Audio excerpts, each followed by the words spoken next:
বিসমিল্লাহির রহমানির রহিম। ইসলামে নারী পুরুষের পর্দা। কোরআনে পর্দা বা হিজাব সম্পর্কিত বিধানগুলি মূলত নারী ও পুরুষ উভয়ের জন্য শালীনতা ও বিনয়ের নির্দেশনা দেয়। পর্দার বিধান সম্পর্কিত কয়েকটি আয়াত নিম্নরূপ: সূরা নূর আয়াত 30। মুমিন পুরুষদেরকে বলো, তারা যেন তাদের দৃষ্টি সংযত রাখে এবং তাদের লজ্জাস্থানের হেফাজত করে, এটি তাদের জন্য পবিত্রতর। নিশ্চয় আল্লাহ তাদের কার্যক্রম সম্পর্কে সম্যক অবহিত। আয়াত 31।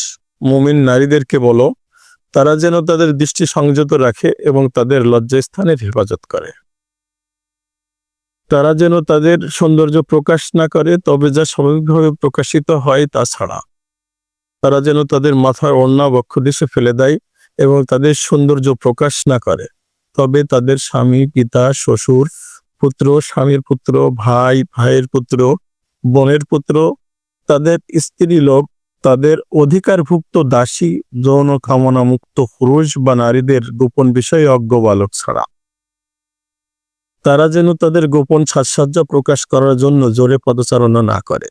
হে মুমিনগণ, তোমরা সবাই আল্লাহর সামনে তাওবা করো, যাতে তোমরা সফল কাম হও। সূরা আহজাব 31-59। হে নবী, তোমার স্ত্রী, কন্যা এবং মুমিন নারীদেরকে বলো, তারা যেন তাদের চাদরের কিছু অংশ নিজেদের ওপর টেনে দেয়। এটি তাদের জন্য সহজভাবে চেনার উপায় হবে, ফলে তারা উত্ত্যক্ত হবে না। আল্লাহ ক্ষমাশীল, পরম দয়ালু।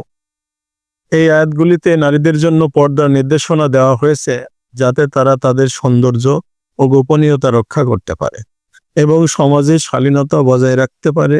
পর্দার বিধান শুধু বাহ্যিক পোশাকের মধ্যে সীমাবদ্ধ নয়, বরং এটি আচরণ ও দৃষ্টি বিনয়েরও নির্দেশনা দেয়। পুরুষরাও তাদের দৃষ্টি ও আচরণে সংযত থাকার নির্দেশ পেয়েছে।